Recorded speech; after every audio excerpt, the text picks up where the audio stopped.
Ксения Собчак побывала на родине певицы Алсу. Телеведущая сняла в Башкортостане очередной выпуск своей авторской передачи. Одной из локаций стала деревня Уяндыково Илишевского района. А именно там свое детство провела заслуженная артистка России. В деревне Алсу и Ксению встретили кураисты и танцевальный ансамбль.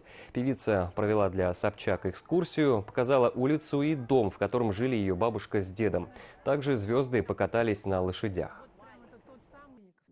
Мне кажется, что Алсу человек, который всегда была с очень такой положительной репутацией, и она это как-то сумела сохранить на протяжении всей своей жизни.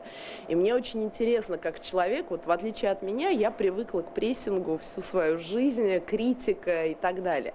Алсу человек, которого никогда не критиковал никто. Это красивая, прекрасная девушка, поет, замечательная. Хочу показать те прекрасные места, где я проводила детство, где жили мои бабушки, дедушки.